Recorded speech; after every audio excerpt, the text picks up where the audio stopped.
change it to a little bit bigger and it's easier. Oh, I think, yeah. You like that? Yeah, this is fine. Or no, it's too small. Yeah. Too small. Yeah. And I don't have my glasses on, so yeah, this is perfect. Oh wow, natural light's amazing on my skin. So good. Okay, cool. So yeah, I'm gonna hang up and then we'll come on spaces and then you can start the music. All right, let's see. Perfect. Alrighty. All right. So.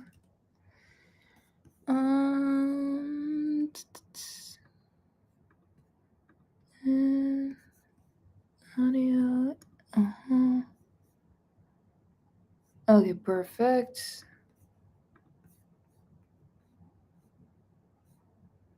Okay.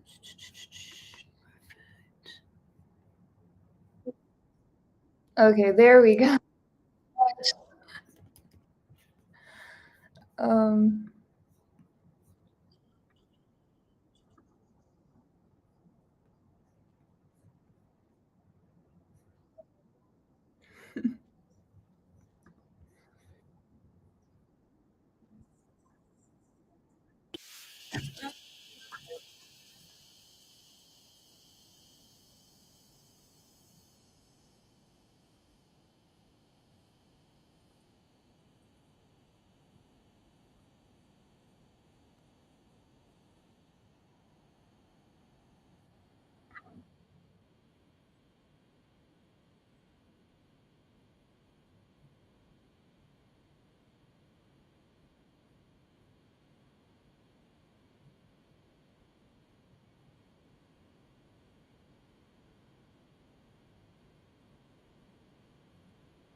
Jumping on spaces, you'll be able to see the spaces on the live stream on X and This is actually pretty on cool. YouTube for the moment. Testing, 1, 2, 3.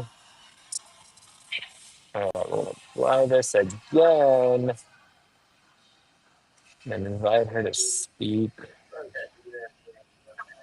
GM, I'm here.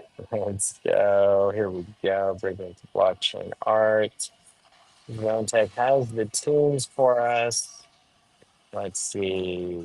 Zone Tech, are you there, GM fan? GM, I'm here. All right, take it away.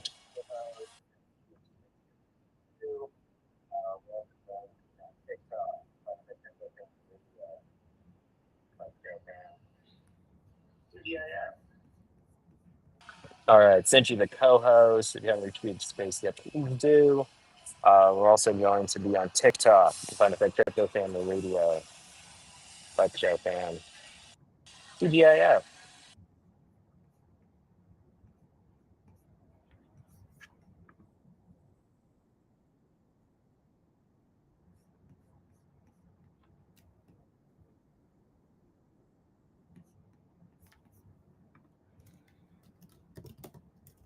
All right, we may be having technical difficulties.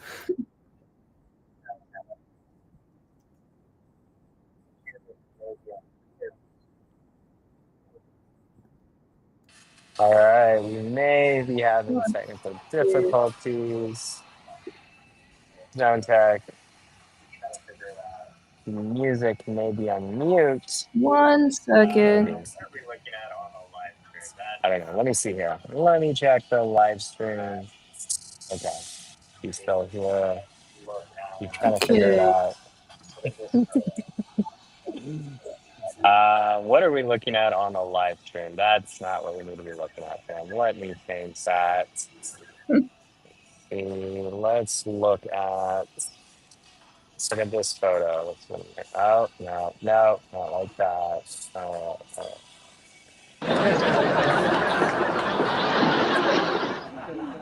We'll get there. We'll get there. I think what we're gonna do. This is the first ever time we've run this space, and this is yeah, the first time we've actually done a live stream as well, and then also have invited my co-host to live stream. So bear with us, fam.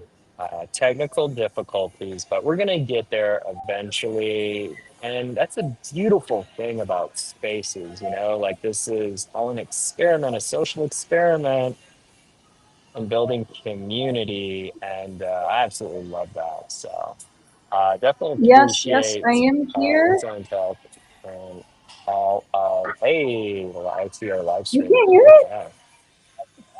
5 people on the What? live stream. Zone Tech, are you there? Testing, Oh my testing, god, one, I've two, been three. playing music this whole time. Yes, yes, I am Okay, here. beautiful. What's up with the What? music, fam? You can't hear it?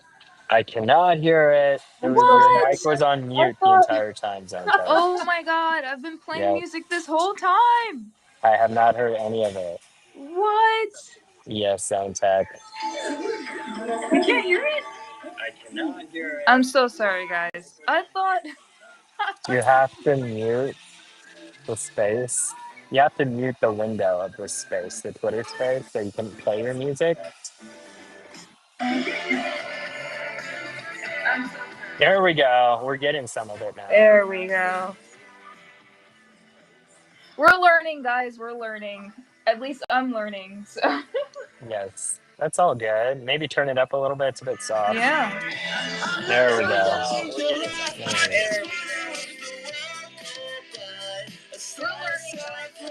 Alright.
into the sky, the stars to show me signs in this interstellar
just let it fall away. Waiting on your best years.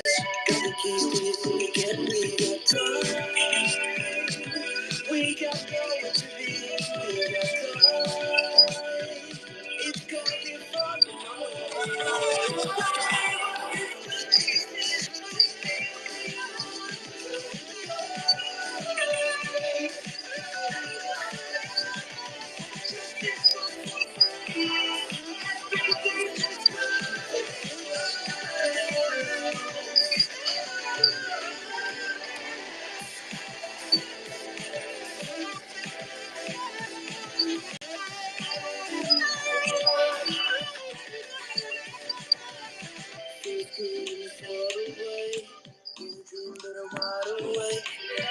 Emotionally play, perpetual sunny day.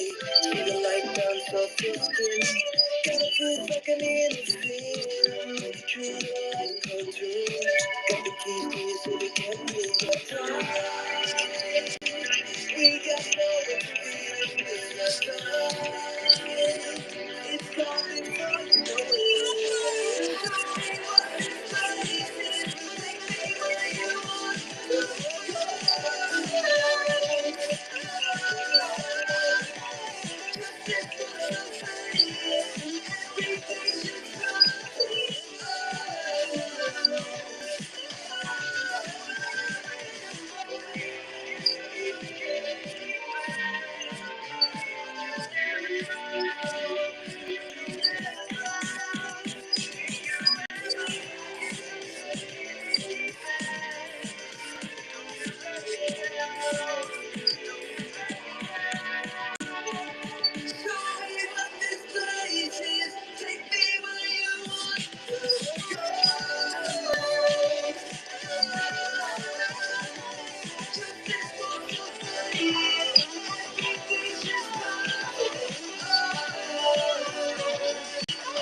Thank you guys for joining. Thank you guys for joining.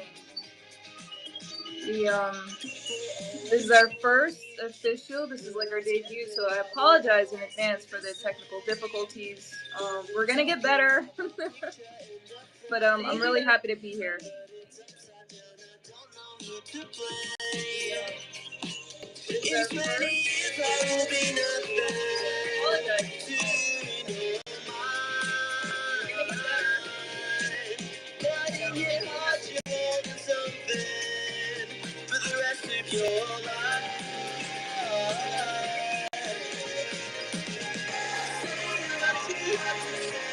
It's just the way you're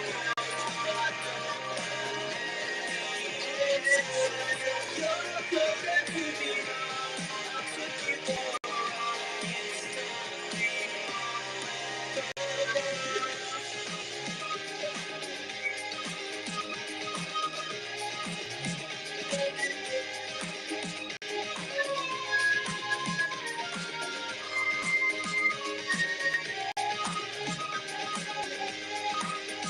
I remember all the nights alone together on the roof till it was bright.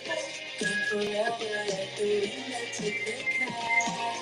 Leave it all behind. Say what you have to say. It's just the way it's you're focused with me now. So keep going.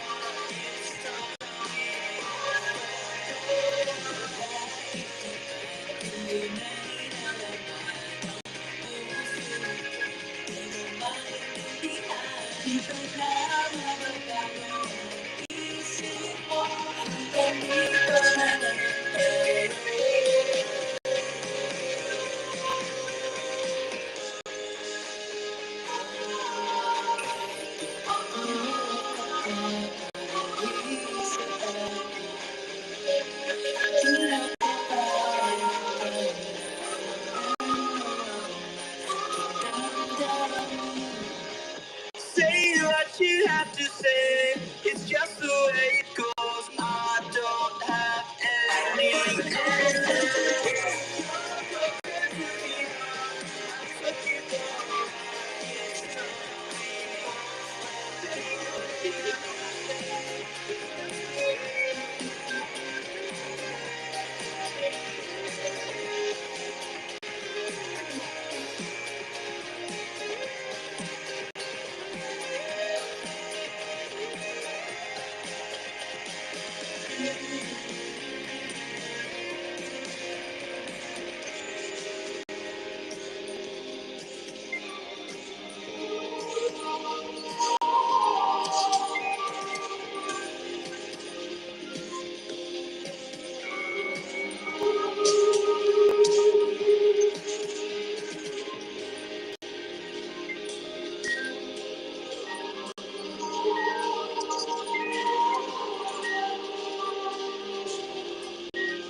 Aaliyah, love you here. I mean, it's easy to spot me on the court, I bet. But you've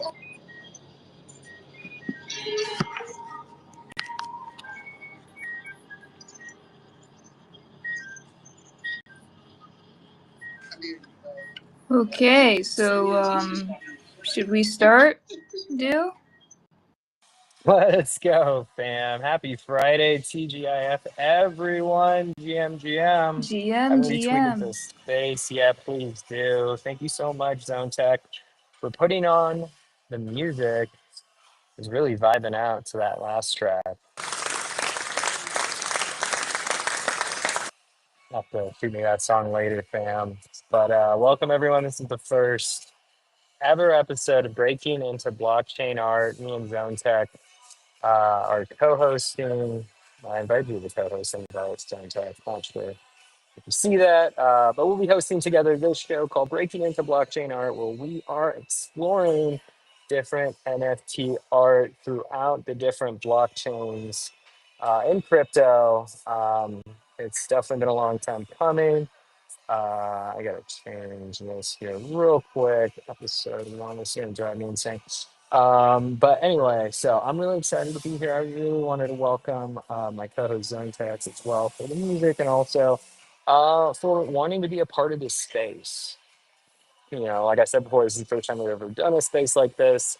And I'm really excited to dive deep into NFT art, what it's about, why artists do what they do on specific networks, blockchains, and discovering a little bit more about the art communities on these different blockchains as well, whether that be on Ethereum or Tezos or Avalanche, AVAX for that matter. There's a lot of different networks, a lot of different artists, and so want to explore more of that. And then also, since Zone Tech, for those of you who don't know, I wanted to welcome my co-host. She is an architecture photographer, and she's also an amazing digital artist. She's working in her own right on a few different personal projects and NFT projects on XRP and XRPL community, and I just wanted to welcome her, of course, these days.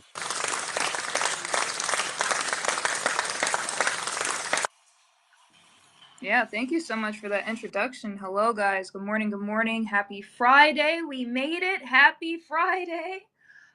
Super excited to be here. When Dew came up with this collaboration, I was like, absolutely, any way that I can get involved more with the Web3 community, I'm all in. And I'm really happy for the space. I'm really happy to open this up to newbies, to people who are looking to get into Web3 and who just have a lot of questions. And I think this space is very important because it allows people to pick brains of people who's been in the space or who has experience in the space, and now they're able to ask any questions that they feel comfortable with. You can look at Dew's Twitter. You can also look at his LinkedIn page. You can also look at my Twitter or my LinkedIn page. You could tell that we're real people and that we are actually within the Web3 space. So I'm super excited to be here again. And also, Dew, you have to introduce your project as well.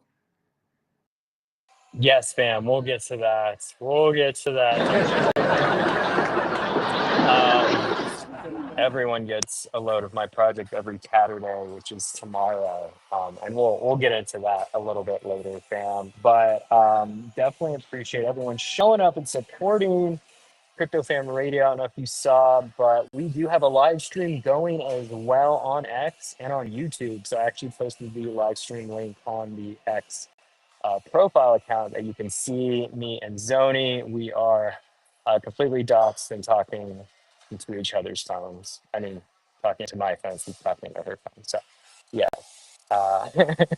One day, I feel like Zoni, we're gonna be able to be talking in the same room in spaces like an actual podcast. Wouldn't that be amazing? I think that'd be amazing. So cool. But today was an amazing day. Even though it was a little wet this morning, fam, up here in Colorado, it's been pouring a lot lately. But today was just really dark and gray. But you know what? I still got up. I still took my pre-workout. And I still went for a run. That's what we do when we're training, fam. It doesn't matter what the weather is like. We go out there and we touch grass and we stretch and we hydrate and we just keep grinding, right? So that definitely set me up for success after finishing that easy 6 miles. I was able to make it back to the teardrop. Okay, feed my cat, and then went to the nearest Starbucks, and that's where I'm currently at, fam. So absolutely love being here. I'm really excited about breaking into blockchain art too. But before we start, I just wanted to make sure you guys saw up on the Jumbotron the updates we've got going on in spaces, the live space schedule. We have a big space tomorrow. It's a Saturday space. It's going to be sponsored by Nico on ETH. If you don't know the Nico project, definitely check them out. They're a paid sponsor of Crypto Fam Radio, and they're actually doing a giveaway on that Saturday space every single Saturday. they give away Nico for free, fans. That's what giveaways are, for free. So I'm gonna tap in and I'm gonna post the live space schedule reminder up on the Jumbotron just in case you guys don't see it in the thread on the live space schedule. So I try to make this very apparent. I know a lot of people miss it, and it's okay. It's okay. It takes time to slow down and read posts sometimes, and I find that not always am I able to be as intentional with my post reading as I am with my speaking in spaces. But fam, as much as we want to multitask, as much as we try to, it's for me anyway. It's incredibly hard, and I can only do one thing at a time. So definitely appreciate everyone being here. I wanted to say hi to Shiny real quick. He is a speaker as well. What's going on, Shiny? TGIF, GM. Okay, Thank God it's there he is. Friday. Happy Friday. How are you, Shiny? I'm fine. I'm fine. I'm doing great. GMTU, Crypto Farm Radio. Don't tag. Hello. Yeah, I'm fine. I'm doing great today. It's a lovely Friday. Yeah, and an amazing one to start with Elon Musk. So great one. Yeah, I can't wait to learn more about this space, learn about the hearts, you know. So big shout out to you. Love you, amazing Dante. And let's keep this going. Let's kick it off. Pass the mic back to you, Crypto Farm Awesome. Radio. Thank you, Fanny. I appreciate you being here as well. That warms my heart. Also, big shout out to the listeners down here in the listeners lodge. I see you. We got Snowy in the house. If you guys don't know Snowy, definitely check her out. We're gonna be hosting together a space actually this Sunday at noon EST, fam. That's gonna be a fun space. I'll be talking with Snowy about I don't know about life. I think so. It's gonna be a fun time. I don't know what's gonna be in store. It's gonna be a surprise, but definitely Sorry. tap in. Oh yeah, Shiny, you should be Oh, there too. You should be there too. Come to our space. Come to Snowy's space. Well, yes, Crypto Fam Radio space Sunday. Sunday at noon I'll be. EST. All right, same Yes, time yes. as today's show, but Sunday. Awesome. Love it. And then we got Steve in the house. What's going on, Steve? Thank you so much for being here. We got Mountain Dew as well and Zoni Smith. Oh my gosh, you guys are legends. Make sure you're following them as well. And then we also got My Name is Mud in the house. What's going on? And we got Season Ship as well. And then we got a bunch of people over on the live stream. I see you guys. We got a total of, let me see, only 20 and 30. I don't know. It doesn't matter. We got a few people on YouTube as well. Appreciate you guys being here. I know consistency is key, and we'll get there slowly but surely. I was hoping to do a TikTok live stream as well, but both of my other phones are dead, and they're charging right now. So you can't be everywhere all at once, but you try to, right? Try to be omnipresent, Zone Tech, and social media. I don't know. Like, what's your view on that? With being an artist and trying to market yourself as one in today's 21st century with this crazy technology that we have, social media, these little phones that are able to make us a lot of money if we try really hard. Like, what do you think about this for marketing in the 21st century for artists? It can be overwhelming, right? I think it can. It's crazy. Definitely. I mean, nowadays, I feel like we're a lot more privileged compared to our parents or our grandparents because of the power of marketing, right? Power of marketing leads to networking, which leads to opportunities, which leads to continuing to put yourself out there. So, using all of these social media platforms, although it's overwhelming at times, I think it's extremely powerful and important to really capitalize because you can find yourself depending on who you are, what kind of art you have, or what kind of talent you have. You can find yourself in rooms or adjacent to someone just by speaking. And even this is so cool. Like, we're physically recording the space, as well as being in the X space and speaking about this particular topic. So I personally believe the power of social media has come such a long long way since MySpace days and AOL, and so to see now the capabilities and obviously the advanced technology, I think it's incredible. So yeah. Yeah, definitely Zone Tech. So before we get into some breaking into blockchain art, before we start getting into any type of blockchain art, I wanna pay attention to some of these NFT projects, right? That are in the trending for today's forecast for the top 10 NFT collections. I did a quick Google search, all right, and um, I know this space is supposed to be about art, blockchain art, different types of blockchain art. However, I feel like looking to the greats, right? Looking to the most successful projects that have been here for a minute, and seeing like the reasons why they were successful, how they got to that success, right? Like connecting the dots from where they started to where they're at now. And I think a big part of that is not only the art, but also the community aspect, right? How other people within their community were able to work together to create something beautiful. And I don't know if you've always heard this too, but I've always heard NFT art is separated into two different categories, right? Basically, you've got your fine art artists, like people, and those artists that actually create art, really incredible digital art, know how to sell it as NFTs and make a lot of money for the community out of that, or maybe have already had their community support them in the beginning. Then they came out with these NFTs and the community bought them, whatever. So it's the traditional way. And then there's NFT art for to just build a community through PSPs, right?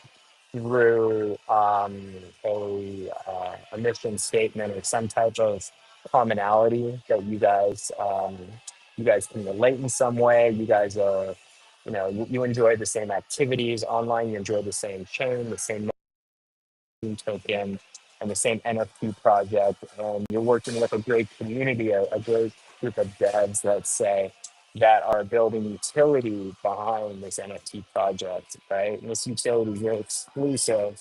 It's just for your community only. So it's a good community building, I guess, strategic system or format for that. Does that make sense when it comes to NFT art? Like that's how I've always seen it. But I'm curious of like how have you seen it, Zoni? Like how have you grown up with it? How has it impressed on you? And how has that, I guess, shown in your work as of late?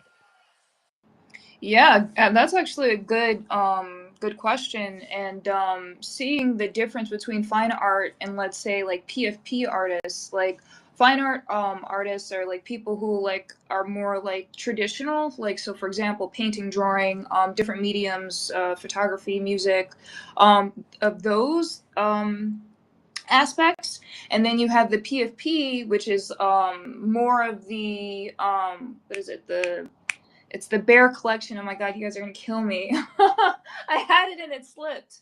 But it was really bullish and really huge in Ethereum world. And a lot of people, they started changing their actual profiles and really having these different PFP. There's Pongo. There's so many different ones.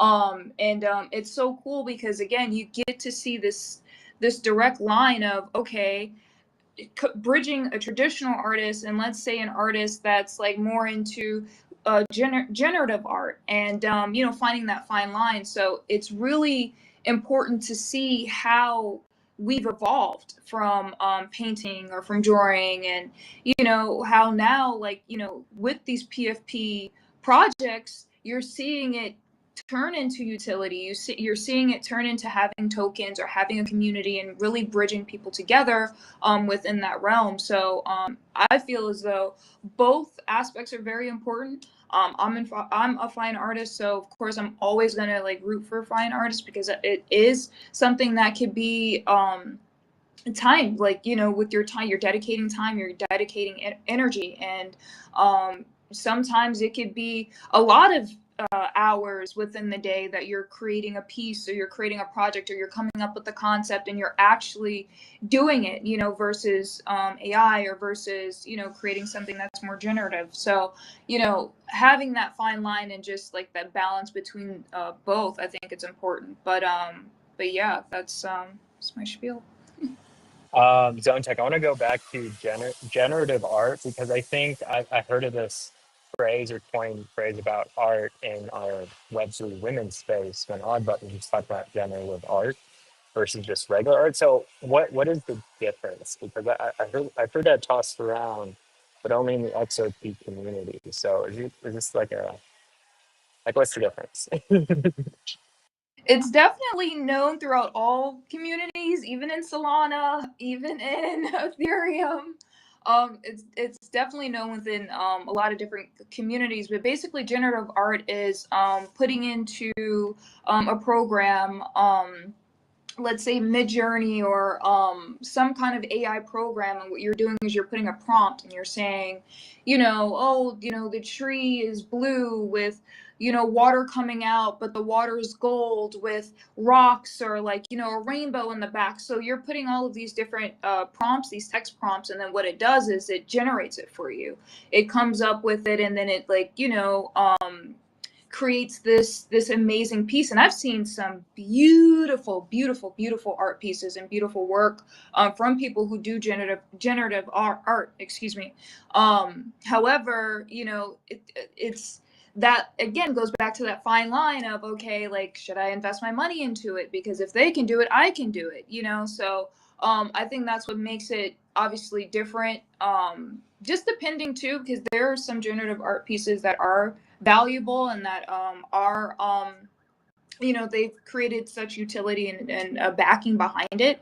But I like I said before, when it comes to fine art, it's just the physical and just being able to actually talk to the artist, understand their emotion, understand their feeling, understand, you know, how they come up with this concept, understand what was in their mind, you know, to really create and have this captivating piece that really changes your perspective or their perspective of the world. So generative art, again, it's cool, but again, it does have like a little bit of a negative, you know, tone behind it. So yeah. Wait, so it's like AI art. AI art is Yeah. generative art. Yes. So there's no different. Okay. So I didn't know it was named that as well. So Yeah. I am familiar with AI art as well. And I think we've got a few new speakers up here I wanted to Oh, sweet. welcome real quick. We got My Name is Mud. What's going on, fam? Hey, buddy. Jam Jam. Hey there, can you guys hear me okay? Loud and clear. Take it away, fam. Sorry, sometimes X does not like my microphone. So, no, I love this conversation so much. And I wanted to join the space and I wanted to join the conversation just from the perspective of someone who is, as an artist, the best thing that I can make is some really fancy stick figures. I was not born with that ability. I tried all through school. I had friends try to help teach me. And it just was not something I could ever quite get the picture from my head to my hand to the paper. And my forte was more in writing and the writing short stories and novels and things like that as my art platform. And I just wanted to bring this perspective of I am in blockchain. I do run a project, and it is Dungeons and Dragons themed. And I posted just an example down in the comments because generative art is a tool, and it can be used badly and it can be used correctly. And me and my team wanted to create art for our project, but we did not have the money to hire an actual artist who could make 10,000 cards. We were restricted in that sense, and we wanted to instead make something that was in our vision and with our thoughts in mind of what we wanted the art to look like. And so we used generative art, but I love this separation of real, you know, you talk about real artists are absolutely real artists, and they should be appreciated and loved, and they should be given their dues, and they should be celebrated for what they can create. But I just wanted to bring this other perspective of someone who I could never make it, but I have a vision of it, and I couldn't afford someone to make it. And generative art just gave me a tool to bring the vision to life in a project and then do it correctly, do it very in a fine-tuned way where I rendered and re-rendered and re-rendered and got it to exactly where I wanted, so that it wasn't just, what they call like AI schlock, where it's just pumping out bad images. And then further, we went in and hand edited the images in Photoshop. I would love to just like share that perspective. And then I really wanted to join the space because I want to hear your opinion on, is that the right way to do this? What are your thoughts on this kind of use of generative art? Yeah, definitely. Thank you so much. My name is Mud. I feel like everyone's gonna have a different perspective on this, depending if you're an artist or not, or you use AI or not. I I believe, yes, I believe AI is a tool, and it can be used for good or bad. It can be used it can be used for amazing things, especially to enhance your art, and definitely make it much, much better than stick figures. For sure. Yes, I'm a big believer in stick figures, but if you can create and give it the right prompt and learn, right? Like you can totally make those stick figures into beautiful um, little bean bags or something. But yeah, I'm a big believer in using AI for good, using it as a tool, and I think that a lot of people I feel that are against that, they don't know, and they don't want to learn. I feel like the same people that are not into crypto, or you talk to them about crypto and they want to talk about something else because they don't understand it and they're scared and afraid. I don't know. I feel like that's a big reason why people don't do it. The reasons they do sometimes. But Zone Tech, I'd love to hear from you and your perspective as a architecture photographer. What do you think about AI generated art, using it for good into your art itself? Yes, I was actually looking at your piece in the chat. I think that's totally fine. When it comes to AI art, like, especially as a storyteller, someone who actually write, that's even a talent. That's an art within itself, being able to tell a story. So I like how you touched on, hey, listen, look, I write and I tell stories. However, it's difficult to either team up or find someone who understands my vision. And I could, go out and find an artist, or, work with someone, but they may not understand like the direction of what I want to go through with, versus going into AI. I can type out the prompt, I can say it exactly how I like it, and then I can go into Photoshop and make the proper adjustments. So I think when you're using AI with the thought of, okay, this is something that is going to be, again, added as a utility, it's going to be added to a story, it's going to be added to something of value.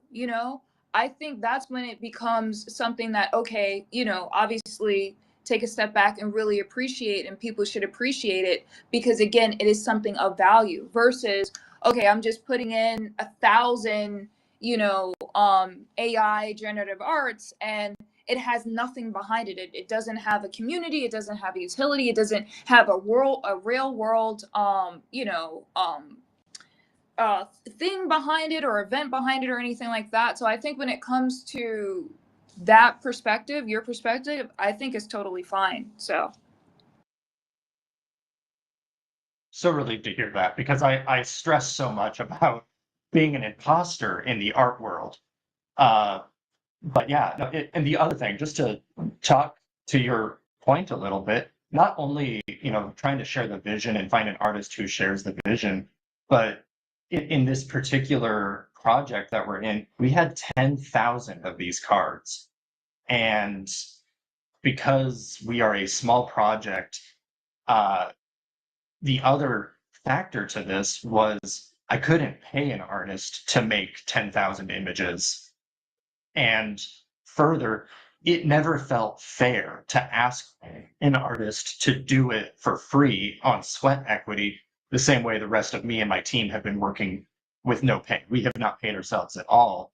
And we're getting ready to launch this. And that was another factor to it of it felt so incredibly unfair to ask an artist to do so much free work because of how much time it would have taken them and how much effort would have to go into it and how much of it would be uncompensated and thankless. And, no matter how much we might praise them as they're doing it, they're having to do it for free.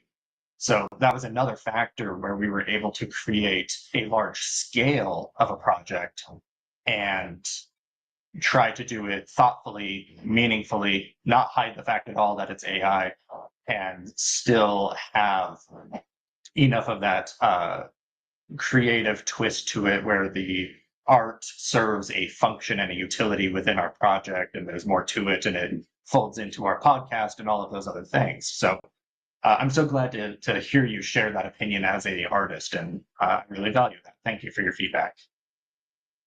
Yes, of course. And I like the fact that you're honest. A lot of people, when it comes to AI, trust me, I use ChatGPT all the time. And I try to be as honest as possible with using that tool when it comes to post or when it comes to certain ideas or, stuff of that sort. But when it comes to art, I do see like a lot of people not necessarily that they use AI. They say, oh, I sketched it or I drew it. So I really respect and honor the fact that you admit, hey, listen, yes, I use this. This is a way to tell my story, to capture what it is I'm trying to display. And you have a reason behind it. And I think that strong honesty, honestly, is key within this process of the art world, within being an authentic person. If you don't have honesty, then it's kind of like, what are you standing on? So I do respect the fact that, again, like you're like, hey, like I use this, but I use this as a way to really tell my story. And I don't want to, reach out to a whole bunch of different people and have them work for free. I'd rather use this and help me and my team to advance what we're trying to accomplish. So I do appreciate you for saying that. Excuse me.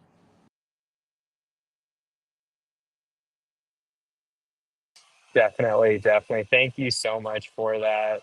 My name is Mud. Wanted to address Steve in the house. He's speaker as well. What's going on, Steve? GM. Happy Friday. What's going on, fam? Hey, dude. What's up, GM, everybody? Thank you for the space. Fantastic title, fantastic topic, fantastic discussion. I had no idea it was going to be about this. And this is absolutely wonderful.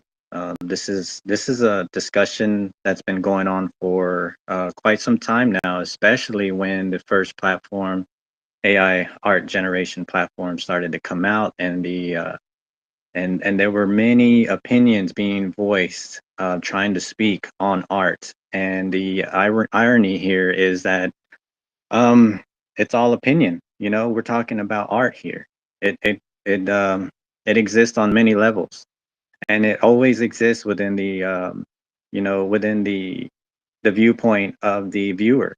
Where someone finds something beautiful, another one might not find it as much.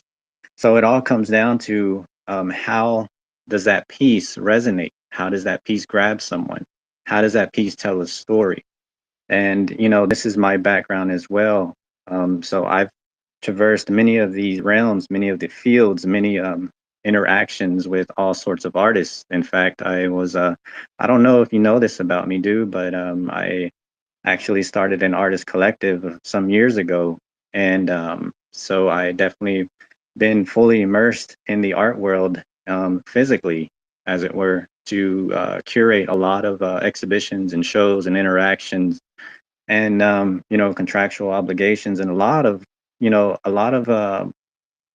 the business that goes in with the arts. There's the fun stuff that everyone sees on the surface, and then there's the stuff that happens behind the curtains that is not so fun. It gets very tedious, and it's not. It's just there's a lot of detail. There's a lot of work that goes into it. Okay, so even if this is AI art generation, there's still a certain amount of work that goes into the process, and that's all part of the creative process, you know, and that's really what it comes down to is how one values the piece and how one values the process. Um and you know, it just right. I mean, you could use a platform as a tool like you could anything else. We use pens and pencils as a tools. We use instruments as a tool. But it's all about the person that's using the tool and what they're creating for, you know, for a reason, for the public, you know, for the purpose of why it's being created. Whether it's just a personal project of something that I wanted to see within my space, or if it's something that I could share. Again, it comes down to the story as well. And this does hit on so many levels. And so I've been back and forth, you know, since AI art started to surface and really start to take off. And I've heard some very strong opinions, and I've heard some very supporting opinions about how this is going to go. But ultimately, you know, anyone that doesn't really understand what's happening on how this technology is changing things is not really paying attention to the overall, you know, macrocosm of the workforce, of the economy, of everything, because all of the traditional ways that we're used to is completely shifting into a new form, into a new process. And this includes art and how it's going to be presented and how it's, you know, how it's going to function and what sort of details are going to follow into that, you know? So, um, yeah, this is a fantastic conversation, and there's very important topics to touch on to address, you know, the whole process and why, you know, we're in this space and what we're creating and what we're doing with this space. Definitely, definitely, Steve. Thank you so much for your input on that zone tech. Did you want to respond? Yes, thank you so much, Steve, for that. Yeah, absolutely. I feel like nowadays, like, because everything is advancing, so much, it's about learning and it's about taking advantage of these tools. And for me, like I said before, like I'm cool with both. As long as you admit that you're using it, and this is something that you are passionate about. Who am I to judge? When it comes to art, art is, depending on the person who's buying it and whoever the collector is, or the person who's admiring it, that's really the person that's going to really have their own kind of like opinion about art. So I really like the fact that you brought up the fact that art is what it is. It's art. And we all have our own perspectives. We all have our own opinions, but it is our opinions. As long as we're respectful and we can have a open dialogue and open conversation about it and really understand the process. And I think also too, like, just being able to understand, oh wow, like, how did you come up with this? What was the timeline like? What was the concept behind it? What made you come up with this story to really delegate and really put this into action? Like, I feel like the more people become more involved and more intrigued, I feel like the easier it is going to be to have this conversation, and not to necessarily shut it down and tell someone like, oh, you're not a real artist because you're not putting in 8 to 10 hours. It's, you don't know that. You don't know what this person is doing and how they're coming up with this concept and how they're perfecting it and really how they're making it their own. So I really love the fact that you touched up on that, excuse me, and thank you so much for coming up on stage and just really sharing that perspective. Awesome. Thank you so much, Zone Tech.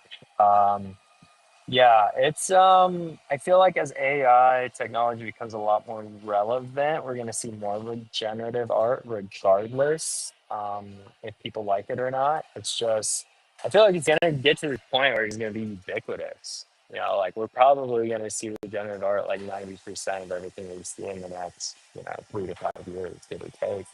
It's going to be really hard to find actual traditional artists doing traditional artwork, and maybe that's the alpha. If you think about it, you could charge a lot more because it would be higher value, right? Because we value people more, right? I'm thinking to myself. Anyway, Steve, you got something to add there? Yeah, man, I think you're totally right. Like I said, this is a strong trend. When ChatGPT first came out, it like onboarded 1 million people in 1 week, which is insane and never been seen or heard of before. So that just shows and proves the level of momentum and how much everyone's going to enable this process. I like the fact also that it was addressed earlier about being authentic and being honest and having the respect of someone. Admitting whether AI assistance was utilized, because right now we're in this area of controversy, but in a few years it's going to be the norm.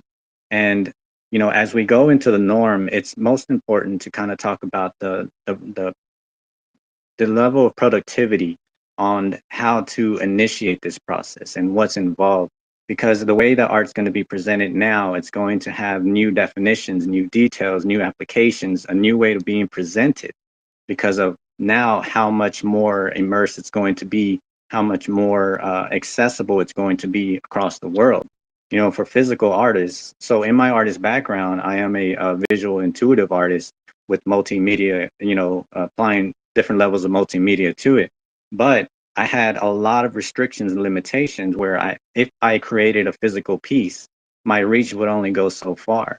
And then even if I did use social media, I still have to find a way to deliver this process, to deliver the art piece across the world, if so. Whereas now, again, another reason this is going to be enabled so much is because of how much reach and how much functionality it's going to have. So then we got to start talking about how we present it, what sort of details and what sort of attributes, how do we label this thing? That's really going to, play into the matter of the piece. For example, I'm working on a project with Do for Crypto Fam Radio, and thank you, sir, for this experience on what I'm learning in the process of this, because it's so interesting to me, but it's also fun as well. It should be for everyone, and that should be the whole experience about the level of the fun factor and the activity that's involved with something like this. Right now in the art community or the NFT community, it's all pixel art and it's all fun because there's a community behind it. Everyone's, gathering and having their discussions with that particular piece. But again, this thing's going to evolve. It's going to gain more momentum in a much more productive process. So then comes the adaptability of the presentation of the art. So one thing that I'm finding out about how I'm putting some of these NFTs together that soon Crypto Fam Radio is going to put out there, a little alpha for y'all guys, is how some of these NFTs are going to come off, how they're going to be presented, because this is Crypto Fam Radio. So we're talking much more than just pixelation. We're talking about audio, we're talking about video, we're talking about multimedia factors here, right? And then there's the entertainment factors, there's the fun factor, there's the reach. And then there is again, the more entailed process of how this thing goes.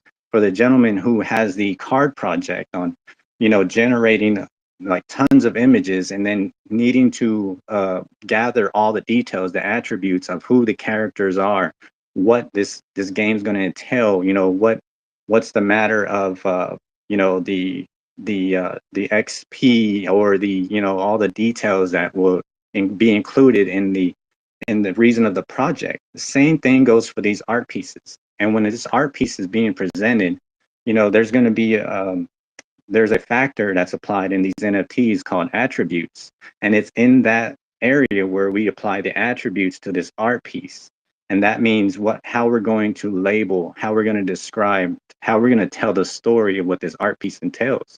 And these attributes are going to be labeled anywhere from just the simple matter of the title, and then it's going to go further on to a point of, say, for example, these music NFTs, of generating more details for the attributes. What's the genre?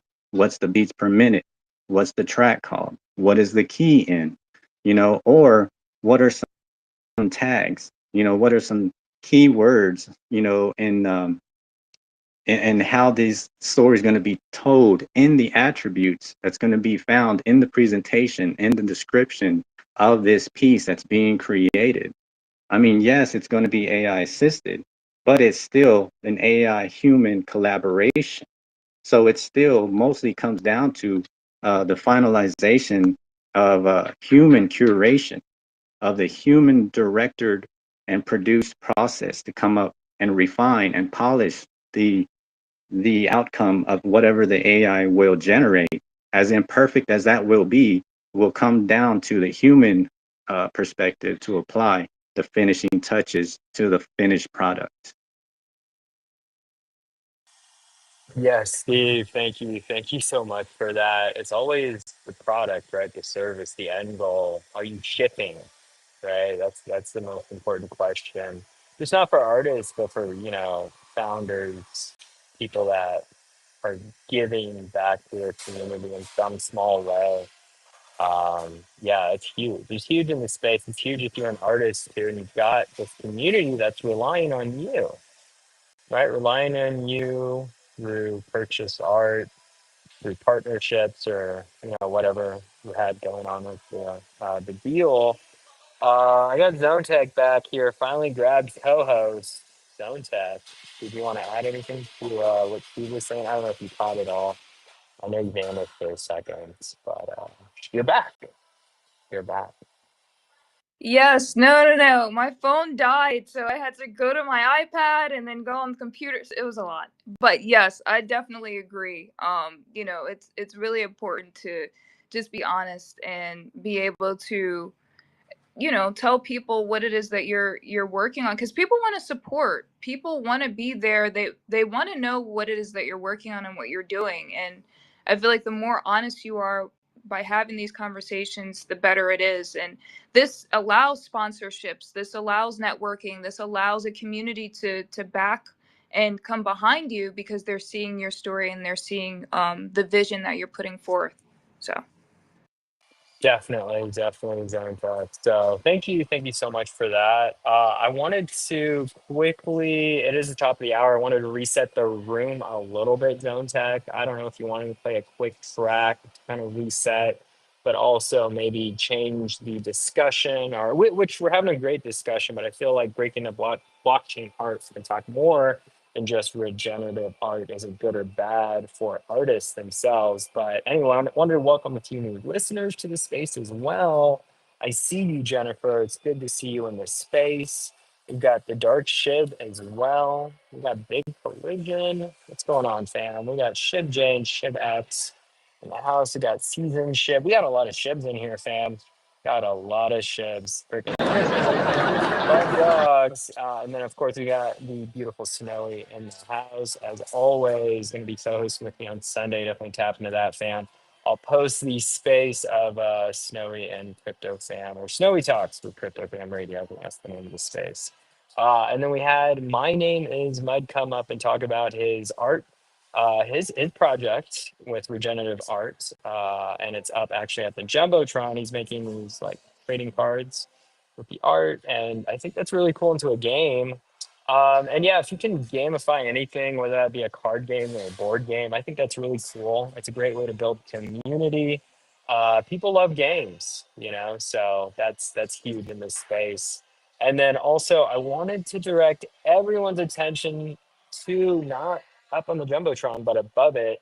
If you see that Crypto Fam Radio Society, I don't talk much about this communities tab thing on Crypto Fam Radio, so I just wanted to touch on it really quickly. So the reasoning behind this community specifically is for entrepreneurs, right? People that are in full-time Web3, full-time in crypto, that want to create strategic partnerships in this space, and that wants to move intentionally and on a professional level, right? So in a professional way, in a professional manner, and able to join this community. You got to sign up for the newsletter, right? So the newsletter, fam, let me tell you, has been a great joy, and I'm actually really excited to let other writers just get excited about writing as well. And so I was going to save this Zone Tech, but I feel like I want to share it with the audience. You know, the people that are here anyway, they're gonna forget. You know, 5 minutes later. But anyway, Zone Tech's gonna be helping me with the newsletter this coming Saturday, and it's gonna be fun. I think if you can incorporate, you know, ways to collaborate with people in a very fun way. And this is what I asked her too, guys. I didn't like make her do anything. I literally asked her, "Do you enjoy writing?" And you know what she said to him? She said yes. And I was like, "Hey, do you want to help me with the newsletter?" And she said yes. Oh, and but before she was like, "How much writing do I have to do?" And I was like, "You know, not much.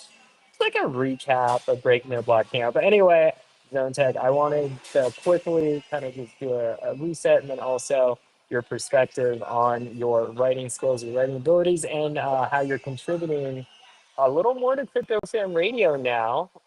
What are your thoughts on that? First off, I think it's incredible. I think it's important. Reading material, you should just have it. You should read every day. I mean, I know it's easier said than done, but you know, it's just something that stimulates the mind. And even just writing, like writing in your journal, writing out your thoughts, writing a story. It's so crazy because in 2017, I came up with the concept, and I was actually working on a comic idea. Ended up coming up with like a whole series. Like I finished the first series and stuff like that. And it's so crazy that Mike brought up, you know, looking for artists. Now at the time, i'm I'm good with drawing, but I'm not the best in terms of, like, you know, the eyes and, you know, the minor details. And I was actually looking for some animators or some like cartoonists, artists to work with, and it was very difficult, as well as the pricing. So I say all this to say, writing to me has always been just an outlet, just to write out my thoughts, write out my ideas. I feel like it's a healthy way, a very, very healthy way to express yourself, to create a story, to tell a story, to tell your story. And it's really tapping into your imagination. So when Duke came to me with this opportunity, I was like, of course, you know, of course, how much writing do I have to do? But, you know, this would be great because this also gets people involved with the not only just the visual and just speaking, but also to reading. You know, we had a great artist come in on Wednesday, Odd Buttons, and incredible artist, incredible XRPL artist. And you know, she does a lot of, her art is more whimsical and it has like a surrealism, and it's really dope. So it's going to be really amazing to write about that because it's a way of just expressing, you know, my thoughts during the interview, my excitement during the interview, the answers, the feedback, you know, the notes, applying the notes. So I think it's important, and I think all, you know, spaces and really all people should write, because we're also seeing that too, like, because we're advancing so much and we're typing, we're so used to typing, you know, it's hard to write, or it's hard to do cursive. Like, I was having a conversation the other day, and someone was like, "Oh my God, do you still do cursive?" And I'm like, "Yes, of course." And they're like, "I haven't done it in years." And I'm like, "Really?" Like, I do it for my signature. And so anyway, the point is that, not to get off topic, the point is that, you know, I'm really excited for this opportunity. And when Dew brought this to me, I was like, absolutely, any way that I can contribute and just really, just again, be an asset within this project, I'm happy. So.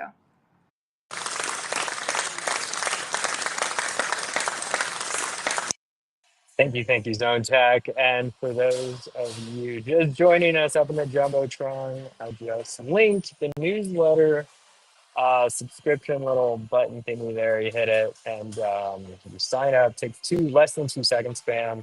It's a great way to get off X, and you know, you never know. You never know. Tomorrow X may not be working, right? So you got to sign up for the newsletter. Keep up to date what's going on with Crypto Fan Radio, and also it gives you a little more inside the spaces. You know, we're going to be doing more recaps from the last week. You know, if you missed it, with links similar to above, you see a Web3 women profile space. That's right, fam. We have a link there to our podcast, and you're able to actually listen to the Web3 women space through the podcast through Spotify. So And the video is actually really, really great. I did that with AI, regenerative art right there, fam. Generated that like nobody's business. So definitely tap into that. I actually really do like these little videos that AI you're able to create now, Zone Tech. I think it's really cool. I could never do anything like this. Maybe in Canva, but it would take me forever. Here it's like I click one button and it's done. It's done. Anyway, so I absolutely love it, guys. Definitely tap into that later if you haven't listened to that episode with odd buttons, and then also, like I said, the newsletter. Zone Tech's going to be helping me out with it, and yes, writing is incredibly important. It's almost therapeutic in a way for me. Reading, same way.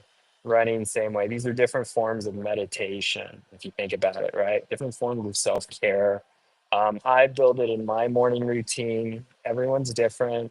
You don't have to do it if you don't want to. You know, it's not everyone's cup of tea, but if you try and you support yourself every single day and show up at least 30 minutes of reading a day, I guarantee you, you will feel a whole lot smarter.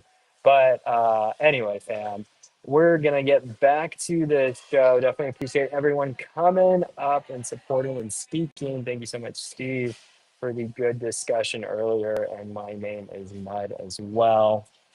That was really interesting on that note. But I wanted to get back to NFT art, specifically the trending NFT communities currently. And I don't know if you guys have been noticing, but Courtyard, right? Courtyard is the number one NFT project right now. It's on Polygon. If you're not familiar with Courtyard, and this is actually interesting. My name is Matt because it is a trading card platform, essentially, right? So their NFTs are basic cards, right? And when you have your NFT, or when you buy the NFT art, they send you a card in the mail. So it's like a one to one. So Courtyard, it's a massive, massive. It's all about trading cards. It's all about how to get your trading card in the digital sphere and then also back into IRL sphere. There's a lot of Pokemon cards here as well, I noticed. I think it's like the biggest project on OpenSea, you know, it's like active trading card thing. So I thought that was incredibly interesting when I was looking up NFT projects and how huge they are. It's on Polygon too, which I thought was really interesting. And then CryptoPunks, of course, number two, top trending currently for today. Then we got Moonbirds also on Ethereum. See, some of these projects I'm not even familiar with. Stone Tech, it's kind of interesting. Guild of Guardians Heroes for number four, which to me, I feel like that's a game. They incorporated these NFTs into the game itself. That's what it's looking like for someone who's never seen this project before. We got little pudgies coming in number five. We got the actual Pudgy Penguins collection number six. And then we got the Board Ape Yacht Club number seven. With number eight, so rare, so rare. That's that. And then we got number nine, God's Unchained Cards. It's like another card game. Look at all these like different card games. Like people are really into games, like card games, board games, and then Art Block, and Mutant Ape Yacht Club. I'm not gonna keep going down the list here. I was just gonna do the top 10. But anyway, those are the top 10. Looks like NFT projects currently on the market that are trending. Polygon, if you're reading. I haven't checked Magic Eden yet to see what that's up, but I wanted to throw that out there. I see my name is Mud is back. Speaker spot. What's going on, Shannon? Good to see you back. If anyone does want to speak, you can request that mic. And yeah, this is the first time we're doing a space like this. We're calling it Breaking into Blockchain Art. This is episode one. We had a great discussion about regenerative art, good or bad. If you have an opinion about it, you can request that you talk more about that. Or I know Zone Tech, you wanted to talk a little more about not your art specifically, but maybe some other different blockchains you're thinking about getting into as an artist. What are your thoughts on that? Wait, I'm so sorry. Say it one more time. The thunder kind of No, you're good. I was thundering asking. bad over here. I'm like, wait, did you bring it over here too? I no, hopefully not. It stopped raining over here actually. Lucky you. It's just gray. It's drizzling a little bit. No thunder, but it's a pretty horrible day. I'm not gonna lie. Anyway, I was asking, as an artist, you're an XRP artist, but you're looking on exploring different networks to get your art Mm-hmm. on different chains. I'd love to hear about what other chains you're looking on exploring and why. Yeah. So I started off actually with Ethereum. Funny story. I put my project out in 2021, and it was basically of raw art photography. So I'm an architectural photographer. I put my photos up. I was like, oh yeah, this is gonna be a great way to kind of like segue and get people into my work. They liked it, they admired it, but they didn't buy it. So for me, I was trying to figure out a way, how can I create art that is as captivating, to me, to other people? How can I, make that connection?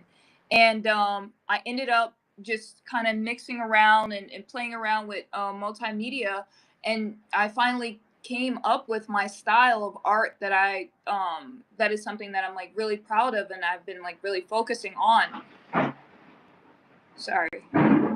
So I started looking into Tan because I recently traveled to Dubai. I was in Egypt for 5 months, and then I went to Dubai for 1 month. And a lot of people out there was telling me about Tan. It's a great platform. You could put your stuff on there. It's also linked with Telegram with the stickers, and so I was like, okay, so like let me look into this. And then I also started hearing about Solana. I started hearing about um, what was the other one? Base, from what Dew was telling me. There's so many different platforms. So for me, I've just been doing a lot of research as much as possible, but also too not trying to bombard myself. Because there's so many different platforms, you can sometimes lose sight. Putting too much attention towards one particular platform. Excuse me. And on top of that, you have to designate where you're going to place your money, right? Because in order for you to come out with a collection and also verify it and have it on any of these market and blockchains, you have to invest into just the preparation behind it, as well as putting in the values, the traits, what art pieces are going to be put up, how many are you going to do, how many are you going to add to the collection. So it's all of these different variables that you have to think about prior to joining a different blockchain. But yeah, so far I'm working with XRPL, Ethereum, Foundation.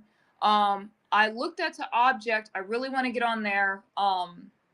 And then there's Ton as well as Solana. So I've been just really honestly just opening myself up to all of these different blockchains, and also too just networking and going into these different spaces. You find so much value when you listen to a lot of these different speakers and how they talk and speak about their experience within these blockchains. So I think it's important to not necessarily get so kind of like stuck on one, but to open up yourself, because you just never know. You may have your customer in that particular blockchain. And I think that's what's so important about, again, breaking into blockchain art is, having this understanding that it's a variety out there, no different from social media, but like, what platform is the platform that you utilize the most? What's the one that you want to monetize off of the most? What is the one that you are going to put into your everyday lifestyle? So I think, asking yourself these questions and really, committing to that, it's going to be beneficial and helpful. Definitely zone tech. And I think, what gets me really, really excited about as an artist? What gets me really excited is collaborating with other artists and creating something beautiful from that, right? Like, as an artist, you have that ability, and I know a lot of musicians do this, right? to enhance their music or to complement or even to promote themselves more. They'll collaborate with other artists, right? And then from that collaboration, they'll be able to get more exposure with their art, with their music. And I know a lot of traditional artists, painters, um, yeah, a lot of different types of visual art out there. They also do like to collaborate as well. And then I've noticed within, I don't want to say the film industry per se, because there's a lot of films that I don't really classify as art, but there's a lot of films out there that I would classify as art as well. Like they're called art films, I think. Yeah, it's a film. And as a visual artist or multimedia artist, or when you're doing a movie, that's a lot of these pieces that you're rotating together to try to create something out of that experience, something beautiful, right? And that takes a lot of collaboration. That's basically what I'm putting. Collaboration's key, especially when you're doing a film. You can't really do everything yourself. Well, I guess you could, but I don't feel like it would be as strong, right? So but anyway, fam, I did change the question out there. How can I make money with my art? I wanted to quickly talk about. I was feverishly trying to look for these kitty cat photos that I had on. I minted a few NFTs about this project. So for those of you who don't know, I talk about this every Saturday, but it's all good. I'll talk about this instead because I love talking about volunteering at animal shelters and places that animals need you or need, right? So I volunteer at a cat cafe over in Panama City, Florida called Sultan Cat Cafe, where I've photographed a lot of these rescued kitties. And I thought it'd be really cool to mint them on Tezos as an experiment and try to sell them and donate part of those portions of those proceeds back to the cat cafe. So my art project currently is around that. It's around these kitties, and I want to do it in a way that like through a sponsorship way, if that makes sense, right? Like you can sponsor the kitty in need by minting their NFT, right? And the utility would be regular updates from Mountain Dew, giving you yeah, an update of how that cat is doing month to month, what the status of its adoption process is, if it's getting adopted out or not, what are the the food, the water, like letting you know that the money that you donated is going toward that good cause. And no one is making money from the organization because it's a nonprofit, right? And besides covering my fees, a big portion of the proceeds would go back to the Cat Cafe, which, like I said before, is strictly all volunteer. No one's getting paid but the cats. So, that's what I've got going on. And I decided to try Object, which is an NFT marketplace on Tezos, right? So one of the reasons I decided to use Tezos, I know we're talking about different networks here, Zonet, is it's incredibly cheap. It's very affordable if you're an artist. And I know a lot of artists outside of the US use Object. Object is actually the way to go for a lot of artists to mint their images, their artwork in a very affordable manner, very cheap manner, right? And then they're able to sell from their listing, right, on Object itself. So I've also heard that there's a vibrant Object community on Spaces on X, which I still have yet to find. But yeah, we'll get there, fam. I think it's part of their communities tab. If you go to the Tezos actual profile, you'll see their community tab. But I haven't really. I don't know. It just takes work, fam. Like you were saying earlier, Zone Tech, it takes work to actually start marketing yourself as an artist. That's like, it's very, if you think about it, marketing is very unartistic. Like, I know that's not a word, I just kind of made it up. But, it's a uh, it's very mathematical, actually, if you think about it, marketing. It was like, you do this and then you get this solution, right? You're getting this answer, and you're very intentional about, oh, if I do this happens, right? And if this happens, then if I make it, I get to the next level. And it's just like this formula. It's basically a formula that you have to plot out and you have to plan. A lot of people don't like to plan zone tech.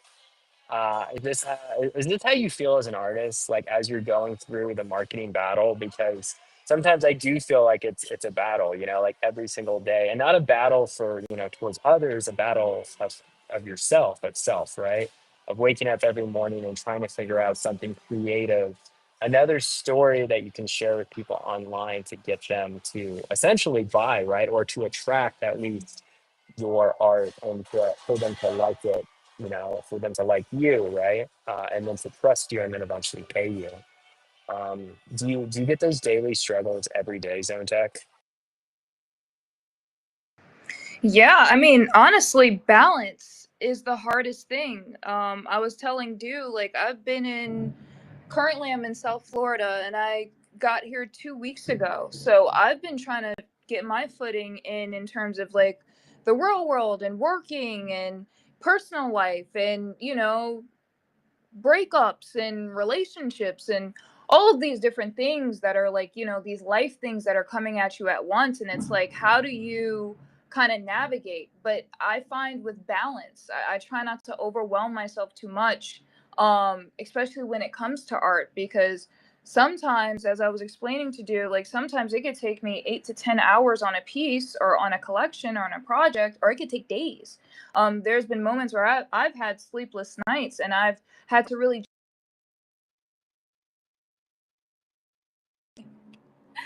but I've had to check in on my mental in order to, make sure that, I'm okay. So I feel like definitely meditating, being around people who are like-minded, asking these questions and creating spaces like this where you can comfortably speak, and just really creating, finding different ways and different pockets within time to create, and make something beautiful. Again, I'm so sorry. That's scary.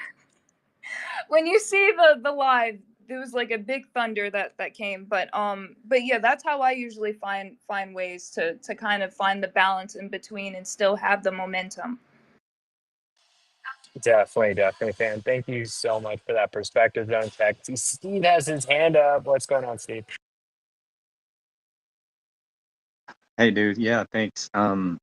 Yeah, it's I wanted to chime in on, when we were talking about what spaces to use, but just to reiterate the hard work that goes into the process, the creation process on, when we get inspired to create a piece or, Did we when lose you, Do? when, can you hear me? I'm here. I can hear you. I hear Steve. Zone Tech, are you there? Or did the live stream shut off? Oh no. I hear you, Steve. Okay. I don't know. Zone Tech Um, might be losing connection because of that massive thunderstorm she's happening. Keep going, Steve. wow. Okay. Yeah, the creation process is not easy because a lot has to go into it. We have to find a way to find that inspiration on what the piece is. There's a flow state, there's a zone. We got to find this energetic connection on um, you know what that inspiration is going to manifest, what's going to lead into it. And so there's a whole process. Everybody has their own process, their own ritual, their own activities on how they sustain this. And it is very involved. It does ask a lot from the individual, from the artist. Thus, um, that's one of the areas where when artists try to find artists really struggle trying to define the value of their art piece. When it comes to selling, when it comes to that marketing aspect and how to value the art piece to put it out there. um there's a lot that goes into it, and it really just comes down to whatever price someone chooses. It doesn't matter if it's too low or too high. It's that artist. It comes down to that artist's definition of what they valued it, how it came about. That's what's most important, because the audience, the collector, the viewer has no idea the process of what went on behind the scenes. And so that's another area that can be very difficult to convey, to the audience or to the viewer or to the collector, and that's why that's another aspect to the presentation on these new art pieces, on how they're going to be curated here in the near future, as we're in now, on how this new type of art form is getting rolled out, how that's going to be curated, how it's going to presented and valued, how we define the value, how we explain all the definitions and the details to show how this piece can be valued. And so I just wanted to reiterate the difficulty in the maintenance on oneself as well as the art piece. There's a lot that goes into it. So it's interesting in meeting these new frontiers of putting the art on this blockchain and this new digital realm, on how that's going to unfold. But I wanted to chime in on, going into, now we go into the marketplace. Once we've achieved of creating a piece on you know, trying to define, all right, now how do we get this out there? Where are we going to go? In the past, in the traditional sort, artists would have to find those galleries, and they would get the door shut on them a lot, because a lot of galleries were trying to be exclusive. That's another part of the advancement of this technology, on how accessible we'll be able to put the art out there. And, so then there's a lot of marketplaces available. But here's the interesting thing that I've been finding out about the art piece and the multimedia applications that I've been putting together for these art pieces, is which blockchains, or which chains, which networks are actually capable of curating, and presenting, and providing the maintenance for these multimedia pieces. That's what I've began to find very surprising, is a lot of these some of these blockchains are really not built well enough under the hood. It seems like on the outside they might have like a Ferrari type of a shell, but once we look under the hood, we'll be very surprised to see just how inconsistent some of their underlying technology is really lacking. So, when it comes to how I'm going to try and market some of these NFTs, some of these multimedia NFT pieces, I'm definitely narrowing down, choosing which network will be able to actually sustain and present these NFT audio and video capabilities, because not all of them can, which is what it was very surprising to me.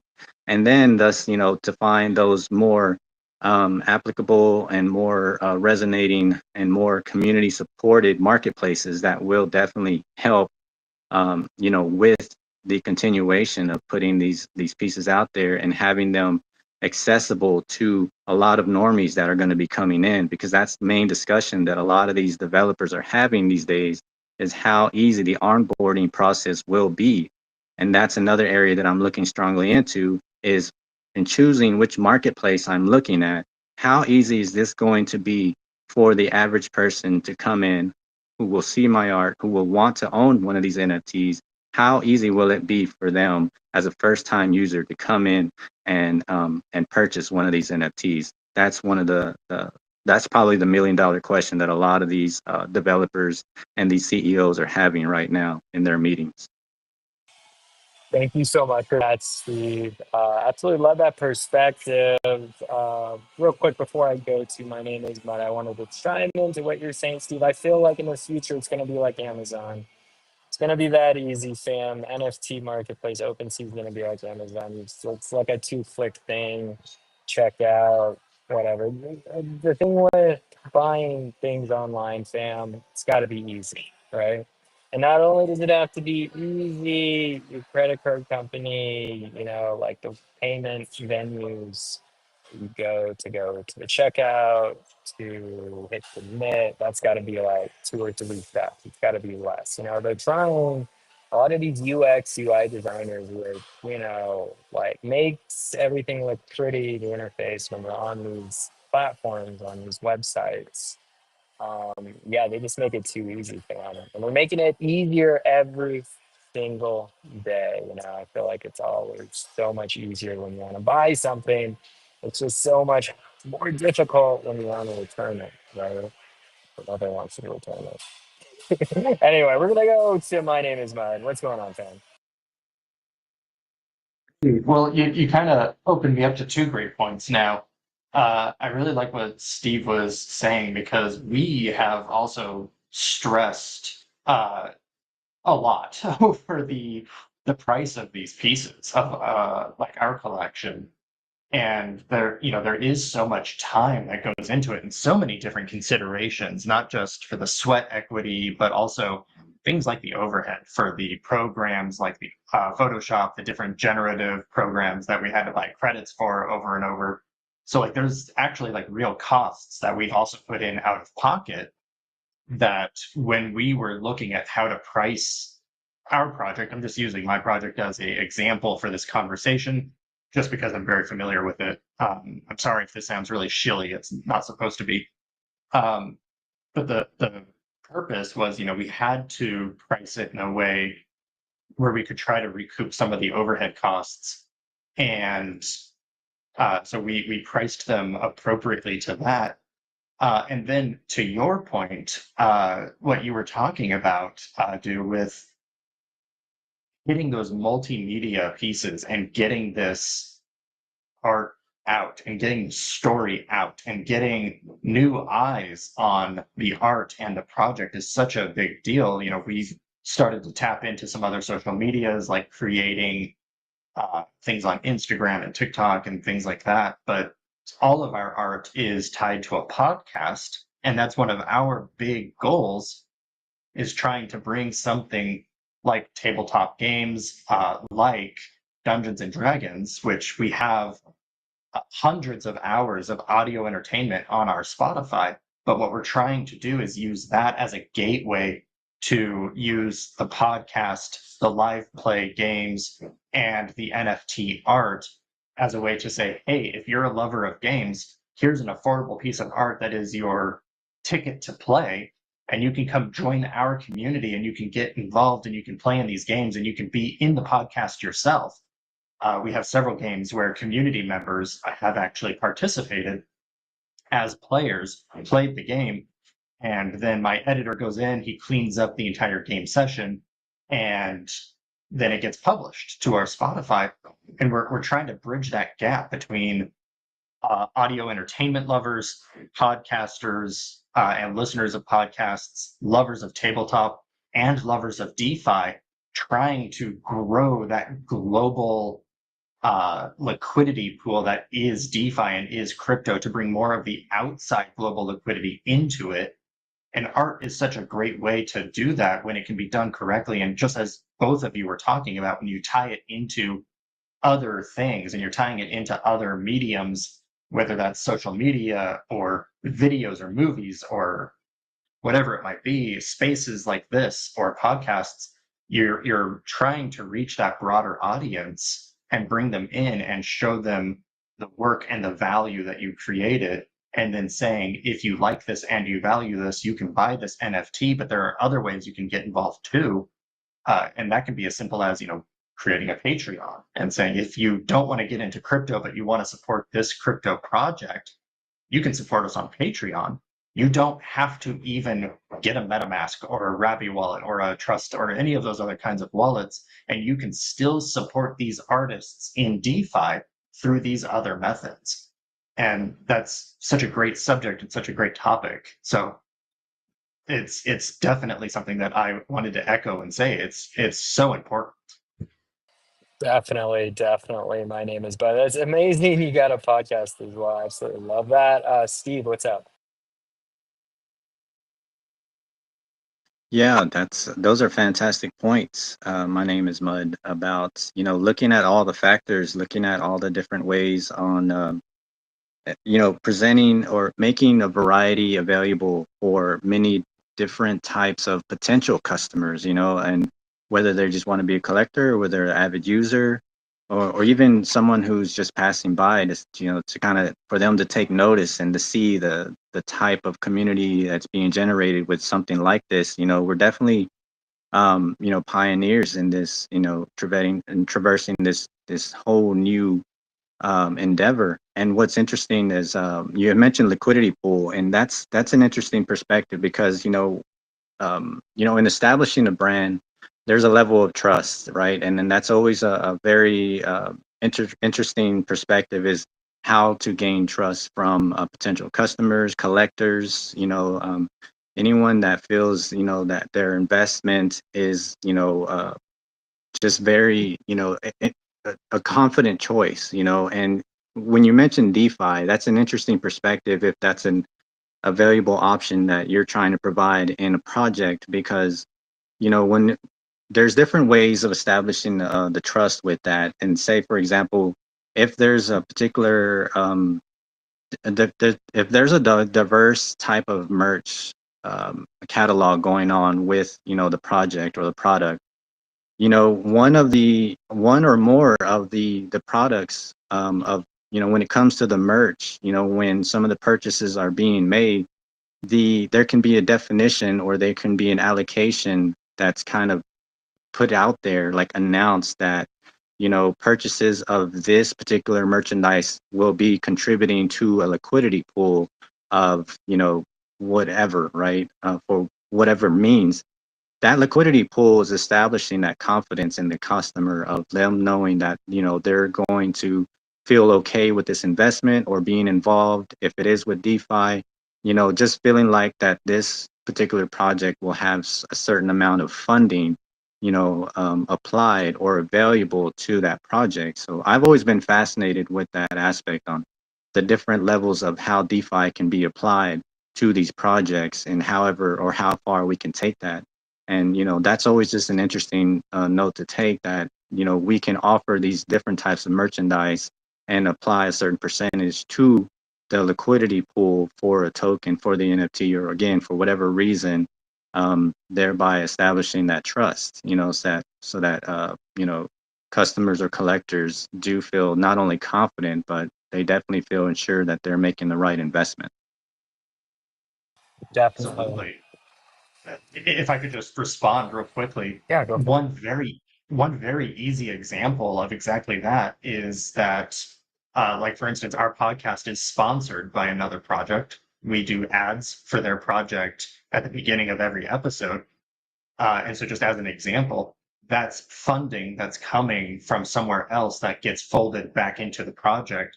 And our marketing wallet does buybacks on the chart through those sponsorship dollars. It's also something that we plan when we get a Patreon. If somebody has nothing to do with crypto and doesn't want to be involved in crypto, but they want to support the project, that's bringing that outside global liquidity that's not in DeFi, folding it into DeFi to grow the DeFi space and to grow the amount of liquidity that we have here in DeFi. So yeah, I mean, there's a lot of ways. Definitely. My name is Mud. I think you rugged. Sorry, fam. Zone Tech, did you want to respond to that as well? I haven't heard you in a while. Missed your voice. How's it going? Yeah, sorry guys about that. The thunder literally just wiped out my Wi-Fi for a second, but I'm back. I reconnected. I'm back. Yeah, I think it's important to, have merchandise and have just different um tangible things that can also be included within selling an NFT or within selling your art, because it's a way for people to not only connect with you in a digital way but also in a physical way. So it's really important, even with the Wi-Fi, it can go out, and not necessarily having access to that, it could be, a bit of a loss. So being able to also bridge it into the physical world and figuring out different ways to allow that to kind of manifest is really important. Definitely. Thank you for that, Zone Tech. I think it's really interesting how people support others, right? How people support artists specifically, right? So this is the art space talking about artists. And I know my name is Matt. We was talking about Patreon earlier, which is a very Web2 platform. And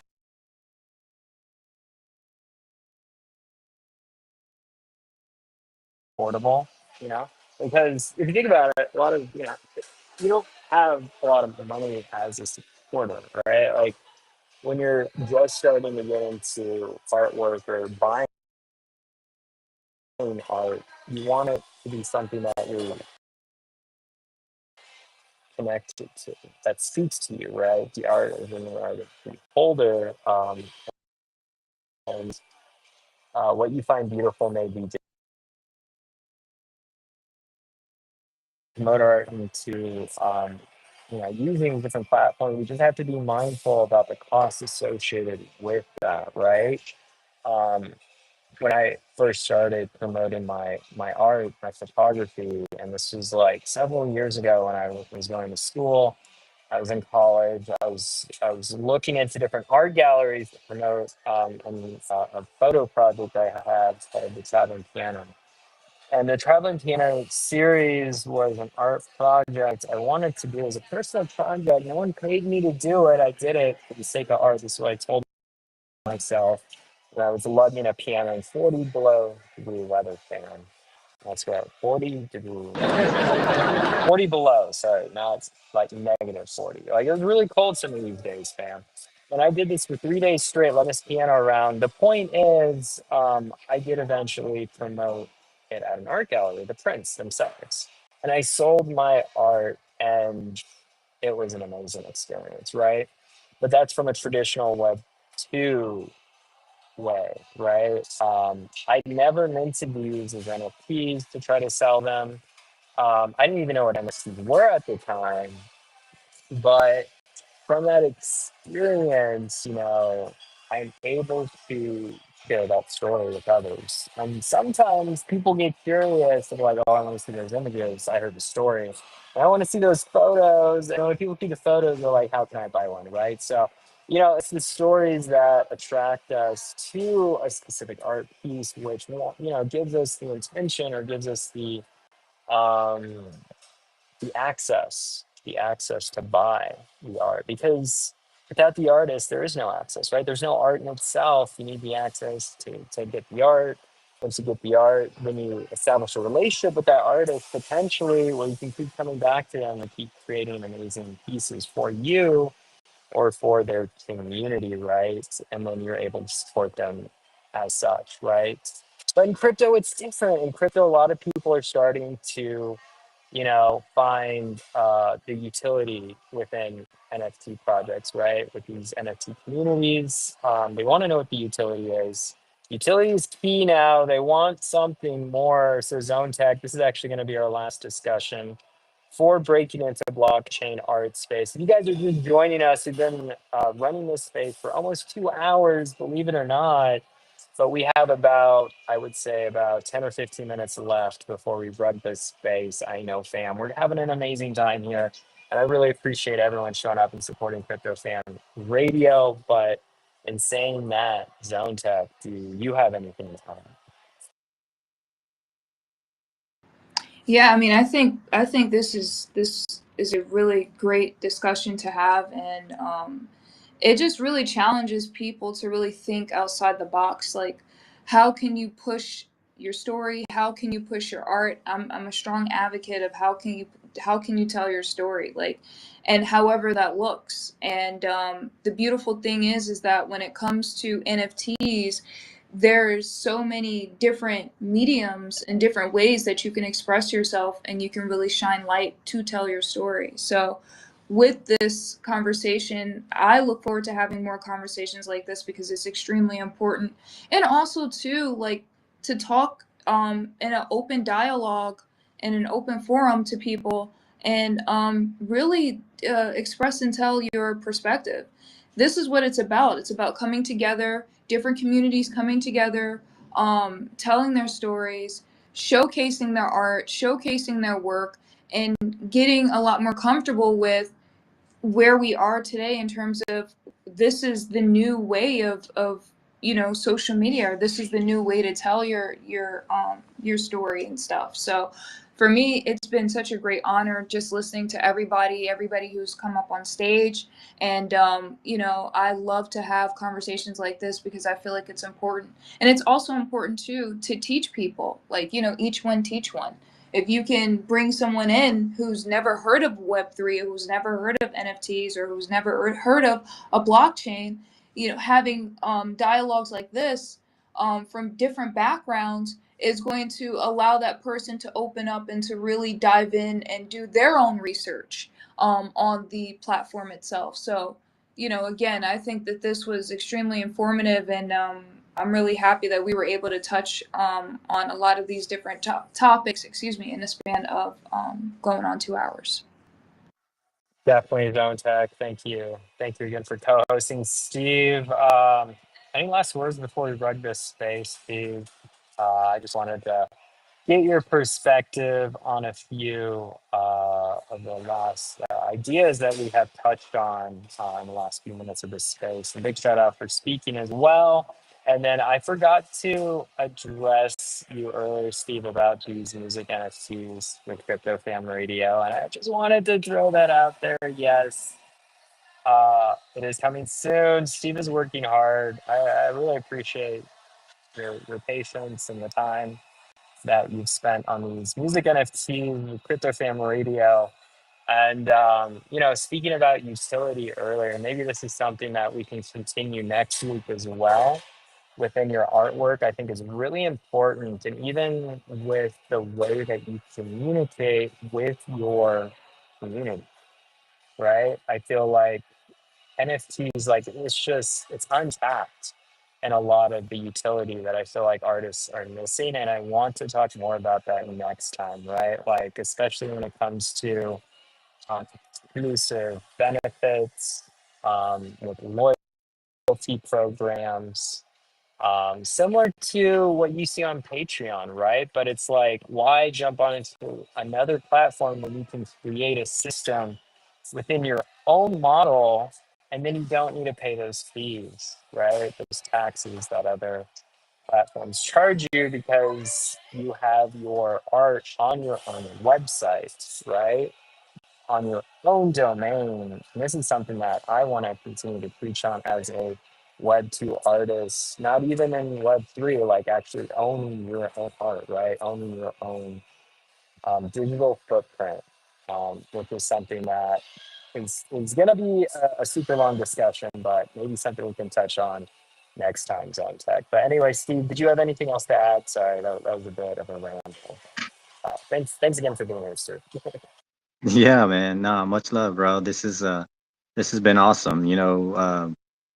We've known each other for a while now, so in many ways, it's a long time coming. Not only with our collaboration, but with mine as well, and trying to figure out how I was going to re-enter into the arts myself. I'm actually part of a lot of different communities. I always have a lot of different topics that I'm trying to balance. I go from left brain to right brain all the time, and a lot of the research that I do, and a lot of the stuff that I'm working on. But this one's definitely a labor of love. It's been a long time coming.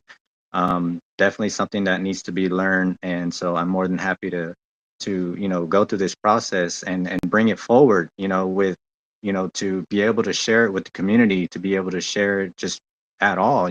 Just to see what I can do, and then to show others what can potentially be done.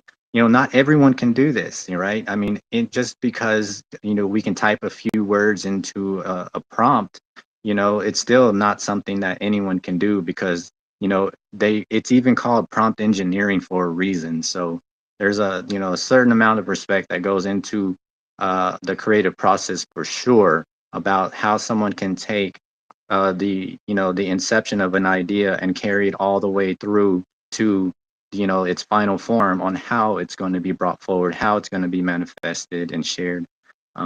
So yeah, I'm looking forward to getting this done. It's definitely something I don't want to rush into. It's something I could have rushed into, and we could have had it out there already, but I would not have felt comfortable, and that's not something that I wanted to put out there either.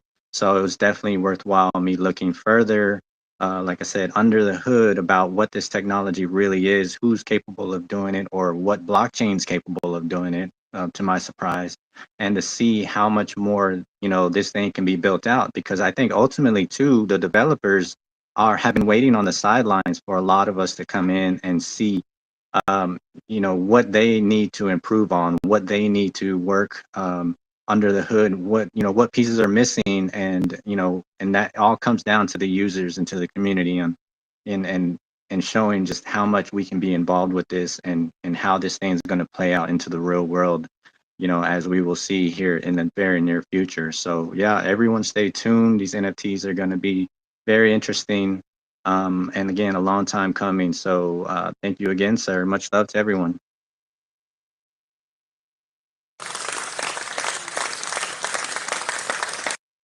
Awesome. Thank you so much, Steve. Once again, make sure you're tapping into Steve Strange. He's been a long-time supporter of Crypto Fan Radio and helping us create these amazing music NFTs, which could evolve into something bigger. We don't know yet, fam, but one baby step at a time.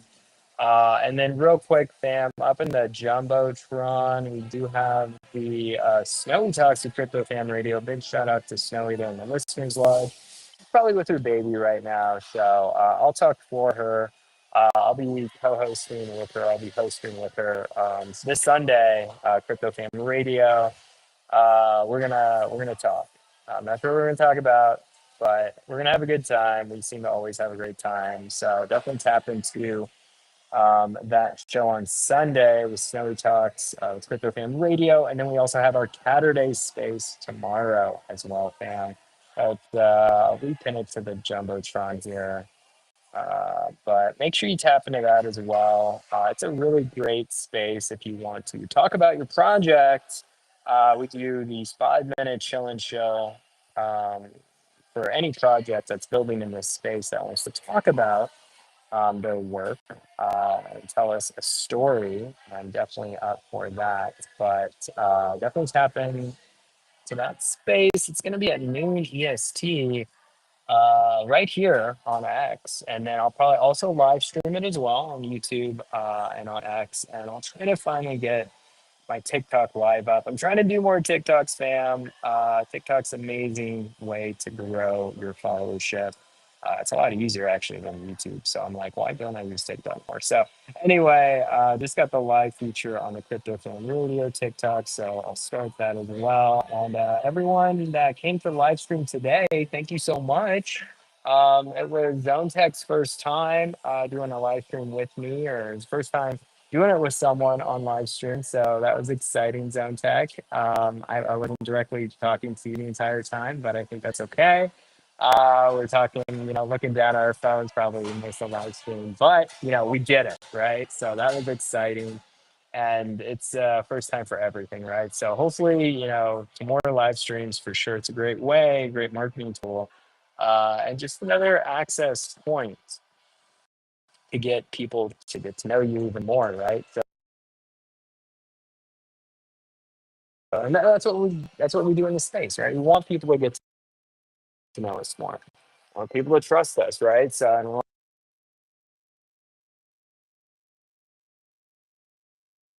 Sam with Zone Tech as my co-host. Thank you again, Zone Tech, for being an amazing co-host. And yeah, you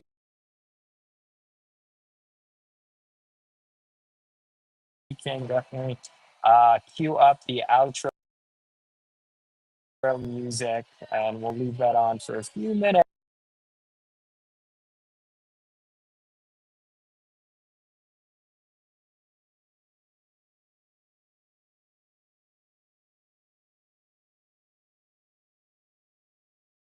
For Catterday space starting at noon EST. So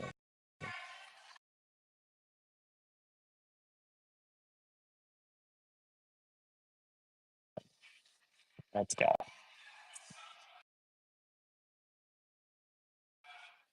All right, so we'll do more time for the music. 10 more seconds. Love it, fam. Love it. Make sure you touch some grass too. Gotta touch grass. Grass is important. There we go. All right, let's go.